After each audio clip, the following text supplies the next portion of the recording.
Meus queridos irmãos, uma boa noite, a graça e a paz do Senhor Jesus. Amém? Gostaria de convidá-los a abrirem suas Bíblias comigo no livro do profeta Daniel. Livro do profeta Daniel, no capítulo 1. E nós vamos dar continuidade do ponto onde nós paramos na última oportunidade em que eu tive de estar pregando a palavra para os irmãos aqui em nossa igreja local. Nós iniciamos uma breve série com base no livro do profeta Daniel, e se Deus permitir, nós vamos caminhar ainda em alguns outros livros, como o do profeta Ezequiel, como o do profeta Ageu, Malaquias. E o nosso objetivo, irmãos, é tentar compreender como a vida dos gestores da antiga monarquia de Israel tiveram relação com os desdobramentos do período do exílio babilônico e bem assim com o período de retorno do exílio. Será que as pessoas que exercem autoridade sobre nós, eles possuem a prerrogativa de fazer com que as nossas vidas sejam abençoadas ou que as nossas vidas passem por algum momento de dificuldade? Nós iniciamos a nossa reflexão em nosso último encontro aqui e nós percebemos, à luz das Escrituras, que as pessoas que detêm autoridade sobre nós, elas possuem sim essa prerrogativa de nos abençoar em dado momento, se elas conseguirem, por meio das suas gestões, implementarem na terra os valores do reino de Deus, mas essas pessoas também possuem o poder de fazer com que nós venhamos a sofrer algumas agruras, algumas dificuldades sobre a face da terra, quando essas autoridades, mesmo constituídas por Deus, não servem para a maior glória de Deus. Portanto, nós observamos isso no primeiro livro dos reis, no segundo livro dos reis, nós observamos isso no livro das crônicas, criando o contexto histórico para essa nossa série, e isso aconteceu no nosso episódio anterior, no nosso encontro anterior. Onde nós estamos agora? Por conta dos desmandos, a princípio, dos reis da região norte de Israel, e a seguir, por conta dos desmandos dos reis da região sul, o reino de Judá, cuja capital era Jerusalém, foi tomado por Nabucodonosor, que era o monarca que governava o mundo no final do 7º século a.C., e nós sabemos que a cidade fora invadida, os muros foram destruídos, as portas queimadas, os prédios públicos foram vandalizados, inclusive o templo do Senhor fora profanado, mas não apenas isso. Toda a aristocracia de Israel, os descendentes do rei Davi, e assim os filhos das demais famílias festejadas daquela época, foram levados até a Babilônia. E nós encerramos a nossa reflexão, em nosso último encontro aqui, pensando a respeito do porquê, qual seria o interesse de Nabucodonosor em levar aqueles príncipes para a Babilônia, para fazer com que aqueles rapazes caminhassem pelos corredores daquela que era a 7ª maravilha do mundo, permeados por toda aquela pompa, por toda aquela glória. O que Nabucodonosor queria com isso? E nós concluímos, à luz das Escrituras, que o objetivo de Nabucodonosor era mitigar, era fazer morrer no coração daqueles príncipes, no coração daqueles rapazes, o desejo de restaurar o reino do Senhor, o desejo de restaurar nossa herança. Os irmãos concluem comigo como as pessoas que estão acima de nós são importantes para o nosso bem-estar, são importantes para a nossa saúde. Pois é, irmãos, é verdade. Isso em todas as áreas da nossa vida, inclusive eu citava a importância dos pastores e dava até aquele exemplo de que quando nós vamos nos submeter a uma cirurgia, por exemplo, nós queremos o melhor médico. Sim ou não, irmãos? Mas é óbvio que sim. Por quê? Porque nós queremos voltar à homeostase, restaurar a nossa saúde. Dificilmente alguém vai dizer, aquele médico não é dos melhores, e você vai dizer, eu quero justamente esse. Ora, um médico, quando erra, só possui o poder de nos matar aqui.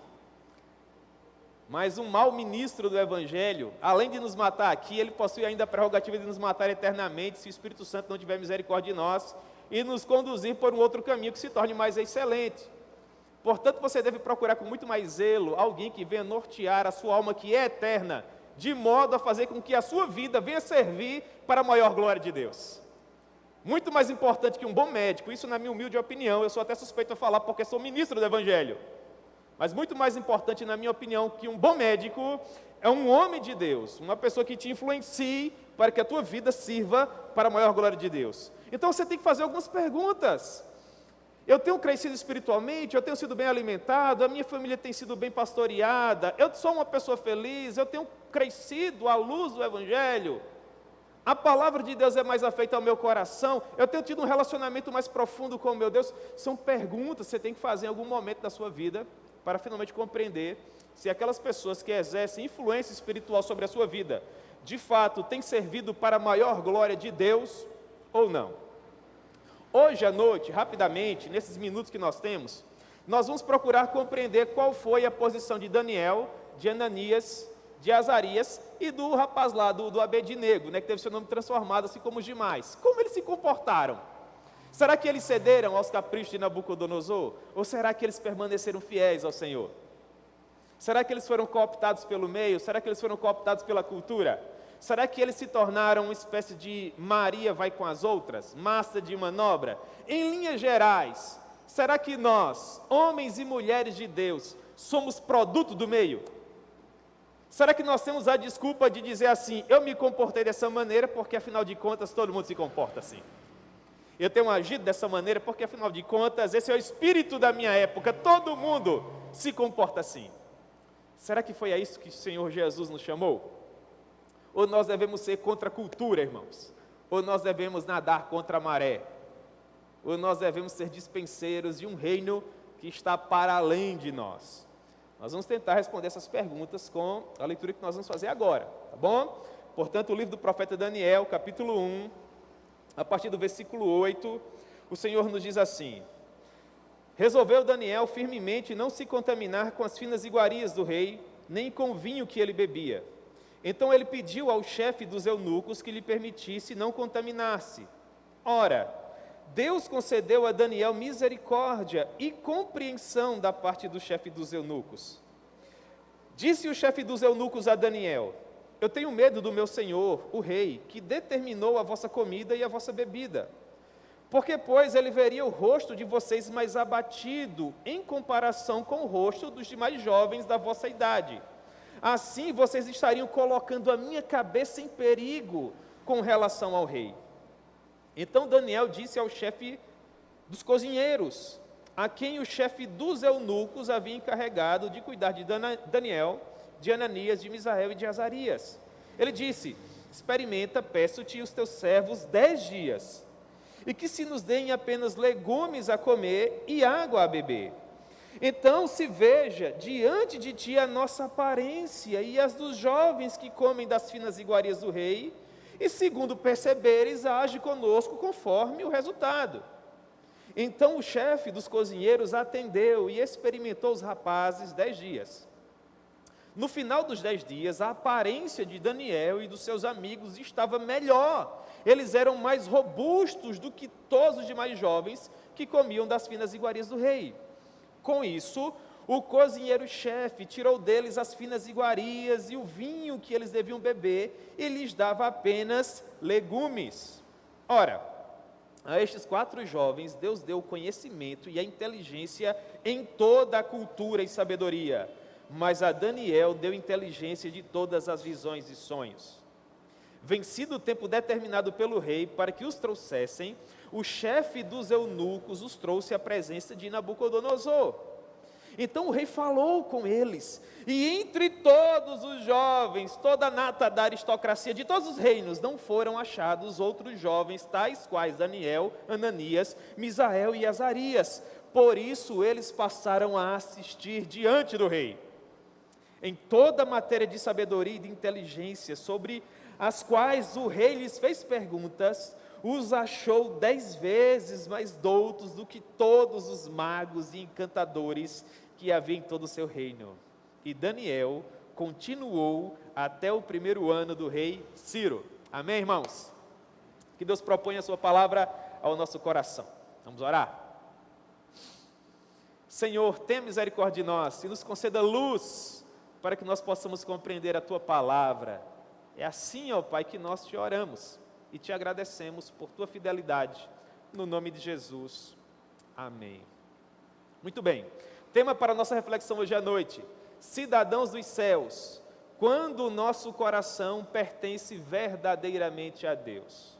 Quando o nosso coração pertence verdadeiramente a Deus, irmãos, não importa em que circunstâncias nós venhamos a nos encontrar, nós sempre seremos maioria e sempre teremos a prerrogativa de vivermos para a maior glória de Deus. Nabucodonosor havia preparado o palco para retirar a cultura de Israel do coração daqueles jovens e colocar a cultura da Babilônia. O que Nabucodonosor queria com isso?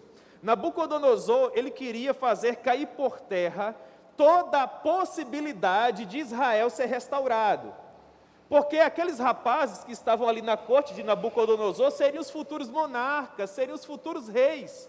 Se ele conseguisse retirar do coração daqueles rapazes a fidelidade ao Senhor, nós estaríamos derrotados, irmãos. Não haveria esperança para a nossa história. Para a nossa história, essa é a história do nosso povo. Nós somos o povo de Deus, nós somos o povo da aliança do Senhor. Vocês conseguem perceber isso? Muita coisa estava em jogo aqui. E o ponto nevrálgico, o ponto fundamental para a nossa compreensão, reside no fato de que o nome na cultura de Israel tinha muito a ver com o caráter das pessoas. E Nabucodonosor ele fez questão de mudar o nome dos rapazes. Ele queria desarraigar deles todo e qualquer resquício de que eles pertenciam ainda ao Senhor, de que eles pertenciam ainda a Jerusalém. Eles agora deveriam pertencer à Babilônia, à terra de Siná. E nesse texto que nós acabamos de ler, nós observamos qual foi o comportamento desses rapazes, se eles haviam de fato se deixado levar ou não. O que nós percebemos? Que Daniel sabia que por trás das ordens de servir aquelas finas iguarias, tanto para ele quanto para os seus amigos, havia o desejo de Nabucodonosor de fazer com que os seus planos e aptidões se inclinassem cada vez mais para a Babilônia. Quanto mais Daniel e os seus amigos cedessem ao luxo e à pompa da Caldeia, mais ele esqueceria da vida piedosa que ele havia deixado em Jerusalém. Portanto, qual foi a postura de Daniel e dos seus 3 amigos? Versículo 8. Resolveu Daniel firmemente, essa palavra firmemente é poderosa, com afinco, com desejo, com motivação, com vontade. Ele sabia que haveria resistência, ele sabia que as pessoas não cederiam ao seu plano de bom grado, mas ele resolveu no seu coração firmemente não se contaminar com as finas iguarias do rei. O chefe dos eunucos, quando ouviu acerca do desejo de Daniel, ficou profundamente preocupado, porque no entendimento dele, o semblante daqueles rapazes pareceria diferente se comparado ao semblante dos demais. O plano era por demais audacioso. Perceba, versículo 9. Deus concedeu a Daniel misericórdia e compreensão da parte do chefe dos eunucos.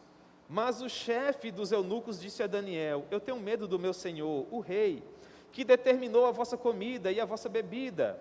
Porque, pois, veria ele o rosto de vocês mais abatido, se comparado ao rosto dos outros príncipes, dos outros jovens. Assim vocês estariam colocando a minha vida em risco. Ora, a preocupação daquele homem era preponderante. O que acontece? Na mesa de Nabucodonosor, estaria sendo servido tudo o que fala ao nosso coração, tudo aquilo que mais nos agrada. O que aqueles rapazes queriam? Legumes. Quem aqui já fez regime sabe que comer legumes, irmãos, apenas legumes é uma coisa assim, às vezes enfastiosa, não é verdade? Quando você come uma vez, 2 vezes, porque você quer, é maravilhoso. Agora, quando alguém te impõe isso, se torna um verdadeiro fardo que nós precisamos carregar, se bem que tudo aquilo que Deus fez, Ele fez para a maior glória do nome dEle, e há legumes que são deliciosos. Mas o ponto é que o chefe dos cozinheiros ficou preocupado de que aquela dieta viesse fazer com que aqueles rapazes parecessem mais magros, parecessem mais esguios, eles não seriam tão festejados como os demais rapazes. E aí, por óbvio, que Nabucodonosor ia perguntar: o que está acontecendo com esses rapazes aqui? Porque eles não estão no mesmo patamar que os demais. E aí sobraria para quem? Para o chefe dos cozinheiros. Perceba que há sempre um risco quando nós queremos nos distinguir para a maior glória de Deus. Não nos distinguir para tornar o nosso nome mais conhecido, não nos distinguir para tornar a nossa denominação mais conhecida, absolutamente. Mas quando nós queremos nos distinguir para que o nome do Senhor se torne mais glorificado, nesse momento nós somos percebidos. Nesse momento nós somos rotulados. Então as pessoas começam a dizer, mas a Maria quer ser santa demais, mas o João quer ser melhor que os demais, todo mundo participa, todo mundo pega a sua parte, todo mundo entende que isso é devido, mas o fulano não, porque ele é santo demais. Nós até sabemos que isso não é tão lícito, nós até sabemos que isso não é assim tão bem-vindo, mas se todo mundo faz, por que não fazer? Até o chefe permite, até o chefe pega. Mas no frigir dos ovos, irmãos, nós somos diferentes.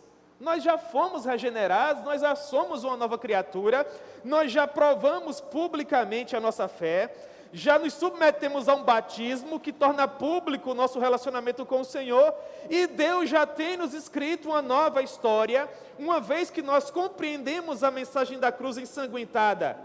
Então, para aqueles que ainda não conhecem a Jesus, um pequeno deslize para nós, que sabemos o que Jesus passou para nos tornar o que nós somos, é um escândalo.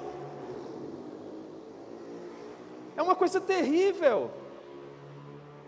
Só mesmo a graça de Deus para nos dar forças. Quando Deus fala ao nosso coração de que nós devemos ser pessoas diferentes. Na escola onde estudamos, na empresa onde trabalhamos, na rua onde nós moramos. Nós precisamos ser a luz, irmãos. Nós precisamos ser o sal. Se nós viermos a perder o brilho do Espírito Santo, para que nós vamos servir?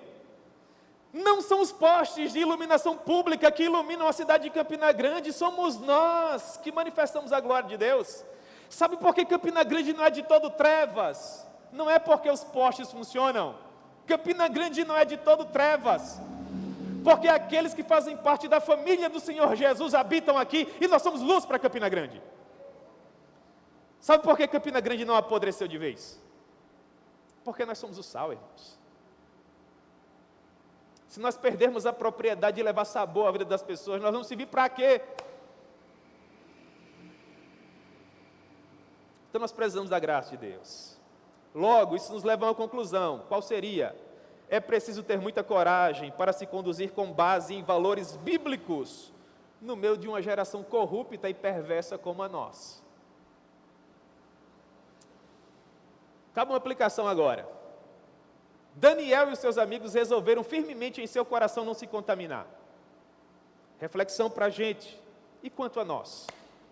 Será que essa preocupação em nosso coração, irmãos? O que havia de mais em comer na mesa de Nabucodonosor? Quando nós comemos na mesa de quem quer que seja, nós estamos anuindo ao plano daquela pessoa. Nós estamos tornando público que nós compactuamos com aquilo que ela está propondo, com o estilo de vida que ela leva. Nós não nos sentamos à mesa de qualquer pessoa. Você lembra do comportamento de Elias? Porque Elias se distinguia dentre todos os demais, à exceção daqueles 7.000 que ele até nem conhecia quando disse isso. Porque no entendimento de Elias, ele não comia à mesa de quem? De Jezabel. Ele havia conservado o seu coração íntegro ao Senhor. No entendimento de Daniel e dos seus 3 amigos, comer na mesa de Nabucodonosor, em outras palavras, seria dizer, nós concordamos, Nabucodonosor, não temos mais interesse em voltar para Israel, não temos mais interesse em restaurar a adoração pública ao Senhor Deus Todo-Poderoso, não temos mais interesse em prevalecermos no trono do nosso patriarca Davi, nós estamos felizes aqui nesse mundão chamado Babilônia. Muito bem, e obrigado. Mas não é isso que acontece. E na proporção em que o mundo, e quando eu falo mundo, eu me refiro a tudo aquilo que tenta mitigar a nossa fé e nosso coração, nos propõe essas mesas, para que nós venhamos a ceder às pressões do mundo. Qual deve ser a nossa postura? Dizer que nós pertencemos a um outro reino. Nós estamos fazendo parte de uma outra história. E que o nosso compromisso não é necessariamente com os projetos dessas pessoas que infelizmente ainda não conhecem ao Senhor, mas com o nosso Deus, que morreu por nós, para nos dar vida e vida em abundância. E aí nós avançamos, versículo 11.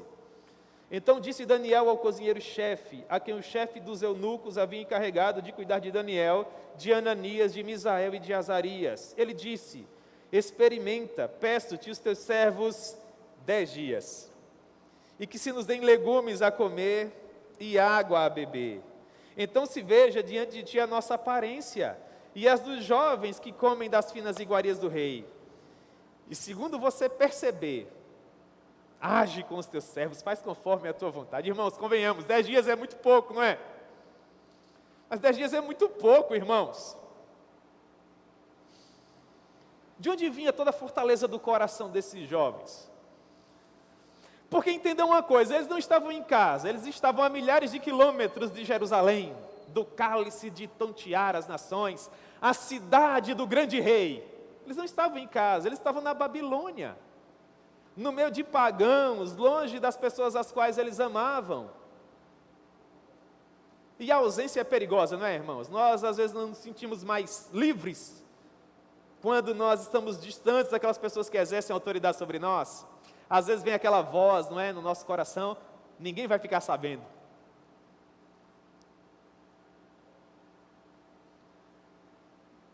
De onde eles traziam tamanha força para não se deixarem levar? Afinal de contas, eles eram adolescentes. Os nossos doutrinadores dizem que Daniel e seus 3 amigos tinham algo em torno entre 14 e 16 anos, 17 anos no máximo. Os hormônios saindo pelo ladrão. Babilônia é uma das 7 maravilhas do mundo, muita comida, muita bebida, muita mulher e tudo mais que a carne tem a oferecer. O que tornava esses jovens diferentes? Eu quero acreditar que a maneira com a qual eles foram educados na presença do Senhor. Sabe por quê?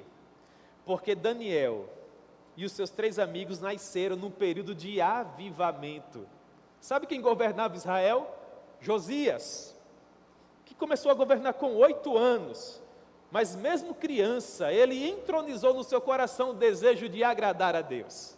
Você vai lendo a história dos reis de Judá, e a boa parte dos reis que vieram antes de Josias, sempre fizeram o que era mal perante os olhos do Senhor, mas Josias foi um homem que permaneceu com o seu coração íntegro, com o seu coração reto. Josias era um homem temente a Deus.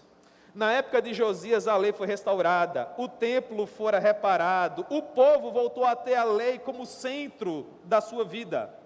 Na época de Josias, Deus permitiu que verdadeiros acontecimentos espetaculares acontecessem, de modo que esses rapazes cresceram dentro dessa cultura.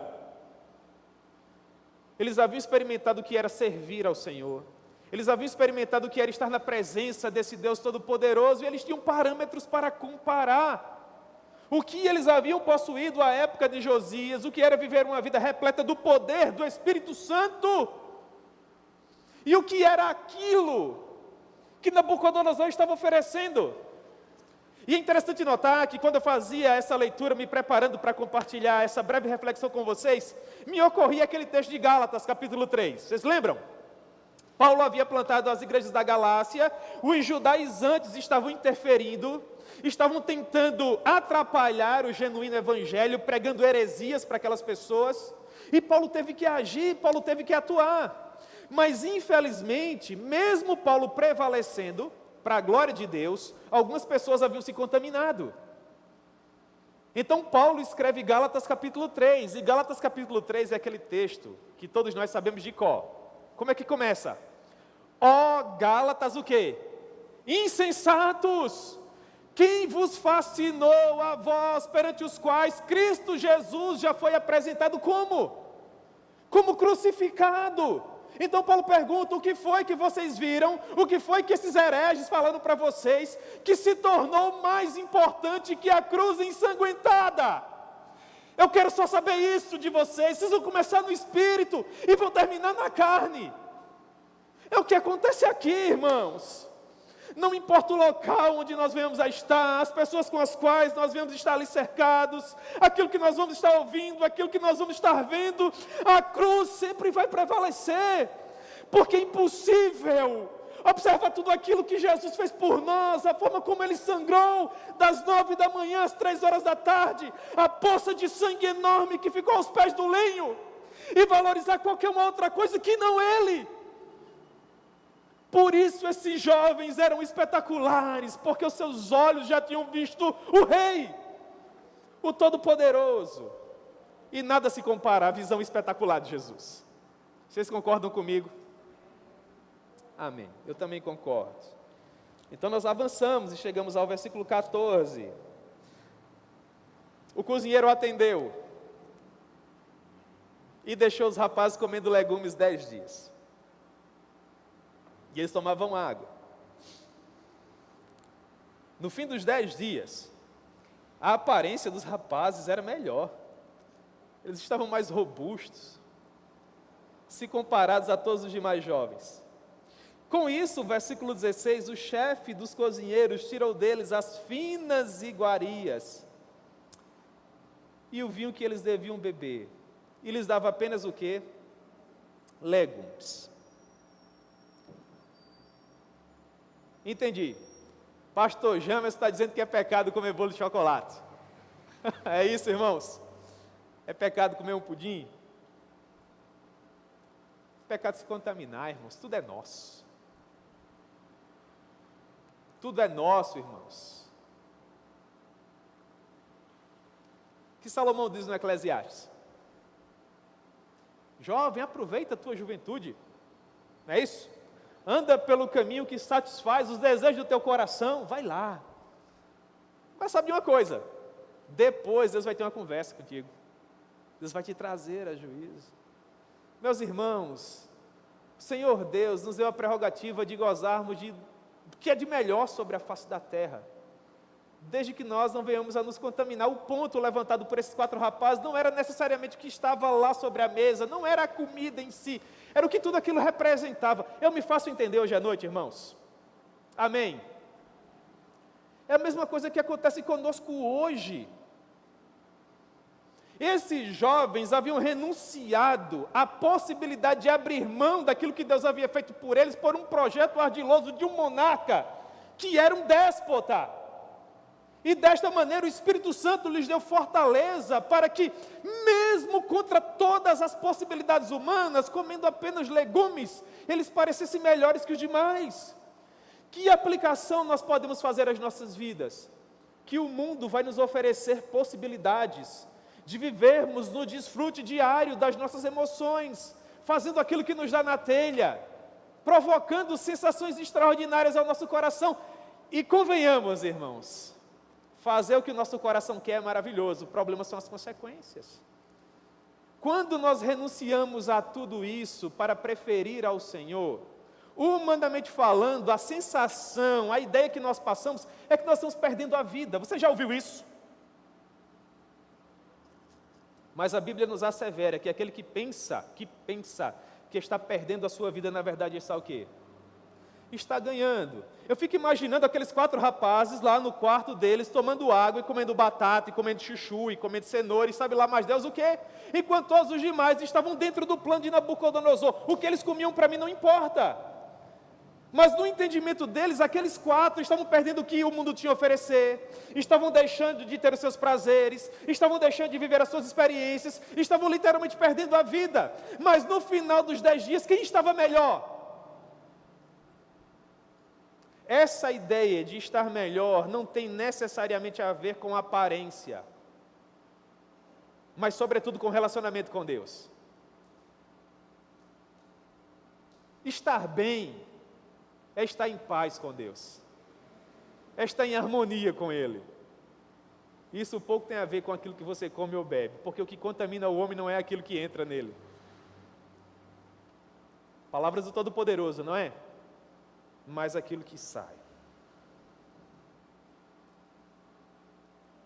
Portanto, esses jovens haviam renunciado ao plano de Nabucodonosor pelo plano de Deus, mesmo que isso lhes custasse a sua popularidade, mesmo que isso lhes custasse a perspectiva humana do sucesso. E aqui é um ponto muito importante para a nossa reflexão. O que acontece? O rei, o imperador havia determinado o plano. Todo mundo aqui tem que dançar conforme essa música, tem que se comportar conforme essas regras. Os jovens foram contra a cultura, absolutamente. Não comeram aquilo que ele propôs, não se comportaram da maneira como ele queria. Para usar um termo bem nosso, bem contemporâneo, eles estavam de fato fora da casinha. Então, imagine que eles não compartilhavam o que os demais compartilhavam nas redes sociais, não curtiam o que os demais curtiam, não tinham o mesmo vocabulário, não tinham o mesmo comportamento, enfim, são só exemplos para que vocês tenham ideia do que acontecia aqui. Quando nós nos comportamos dessa maneira, a primeira coisa que nos ocorre é que nós vamos perder oportunidades. Se todo mundo em determinado ambiente se comporta dessa maneira e você se comporta de uma maneira diversa, Às vezes, para o entendimento das pessoas, você está fechando portas para você. Você está se comportando de modo que você não vai ter as mesmas oportunidades que aquelas pessoas. Se você faz uma aplicação à vida acadêmica, você vai ver que você tem que falar a linguagem daquelas pessoas que estão acima de você. Você vai ter que basicamente pensar da mesma forma. Se você critica, se você expõe as suas ideias, se você se autodetermina, você vai ser tido como uma pessoa crítica, ensimesmada, quem sabe, retrógrada, reacionária. Isso não abre portas, pelo menos não no contexto humano, não sob a perspectiva humana.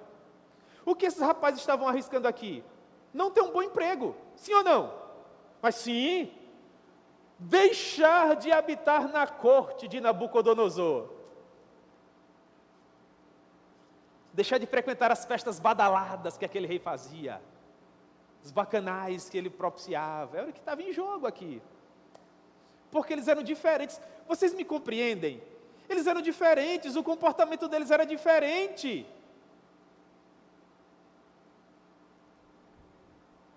Qual foi o resultado do plano audacioso de Daniel e dos seus amigos? Agora vem aquela frase, né? Muito comum. Quando nós cuidamos da obra de Deus, irmãos, Deus cuida da gente.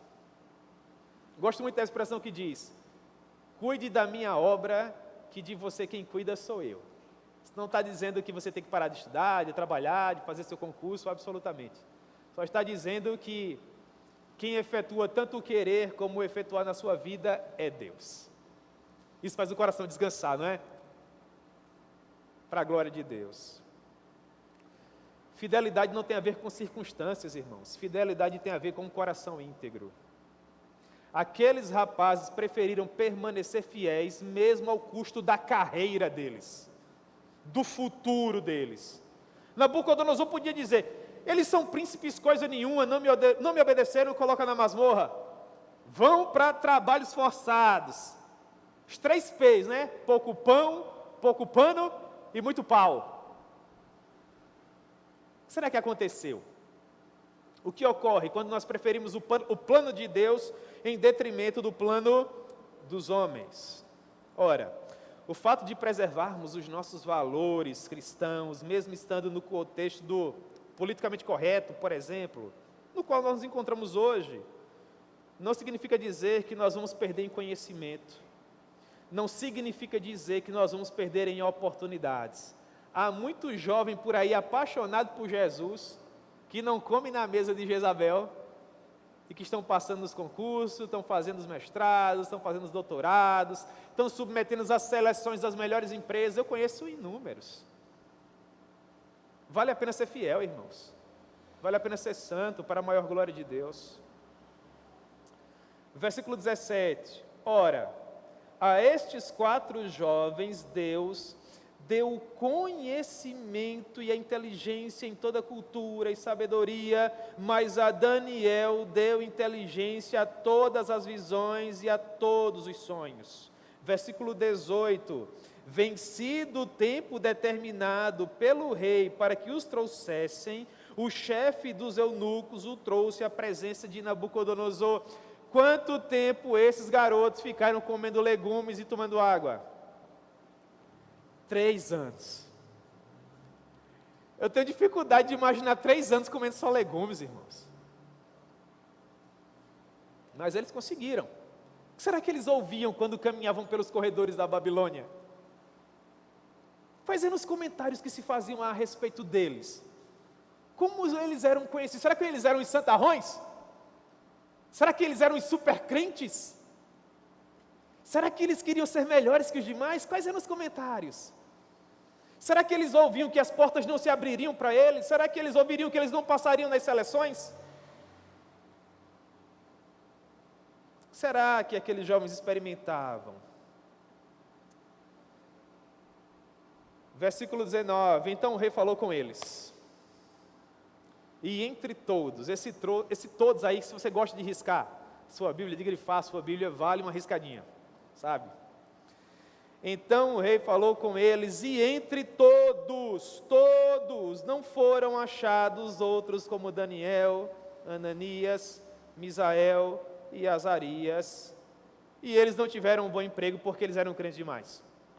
E eles se tornaram escravos porque eles eram crentes demais. E eles perderam a vida porque eles eram crentes demais. É assim que termina o versículo 19. E eles passaram a assistir diante de quem? Do rei. Você percebe como isso é contraproducente? Eles passaram 3 anos remando contra a maré. Eles passaram 3 anos sendo contra a cultura. Todos os demais iam por um caminho, eles iam por outro completamente diferente, ouvindo todo tipo de coisa, mas guardando o seu coração íntegro ao Senhor. Legume de manhã, legume de tarde, legume à noite. Legume de manhã, legume de tarde, legume à noite. Você diz, não, para pastor, já entendi, não é de tanto legume. Pois é. No final eu vim falar com Nabucodonosor. Oi, irmãos, eu consigo ver Nabucodonosor sentado no trono, um monte de assecla, um monte de babão. Vamos conversar com esses 4 rapazes aqui. Esses aqui são os bons. Esse povo aqui que não se contamina. Esse povo aqui que serve a esse Deus que dizem que é todo poderoso. Esse povo aqui, vamos conversar com eles. Vamos ver se esse Deus é poderoso mesmo. Vamos ver se esses jovens são preparados mesmo. Irmãos, eu vibro com isso. Glória a Deus. A gente é pentecostal, irmãos. Aqui pode dar glória e bater pau. Se você tiver o dom, fala em línguas, se tiver que interprete, vai lá, tá bom? É benção. E eu creio, viu, irmão? Se eu não crer, eu morro. Amém. Qual o ponto? 10 vezes mais sábio, na língua em que esse documento foi escrito, significam que eles tinham 10 mãos a mais que todos os demais. Eu acho isso formidável.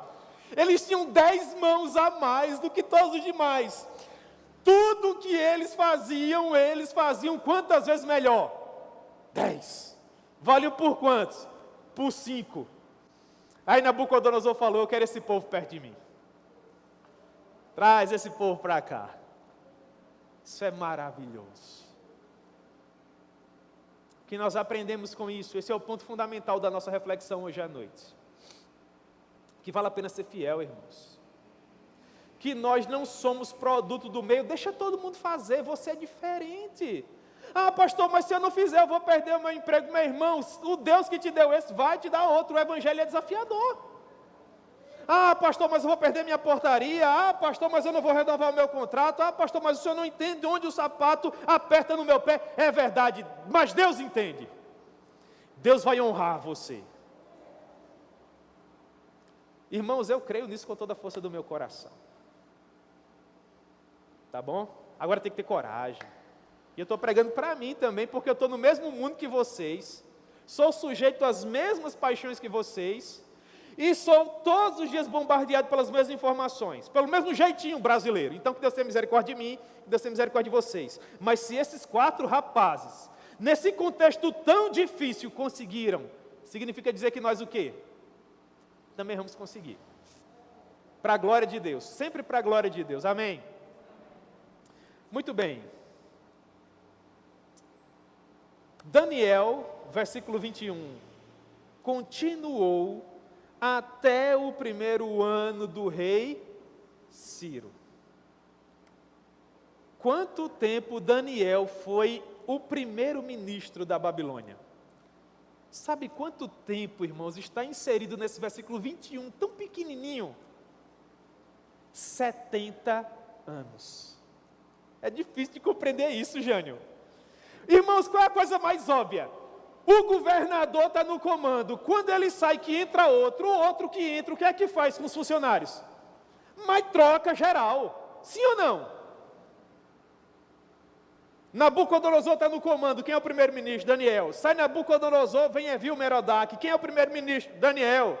Sai Evil-Merodach, vem Nergal-Sareger. Quem é o primeiro-ministro? Daniel. Sai Nergal-Sareger, vem Nabônido. Quem é o primeiro-ministro? Daniel. Sai Nabônido, vem Beltesazar. Aquele do capítulo 5 que viu a mão escrevendo na parede. Quem é o primeiro-ministro? Quem interpreta os sonhos?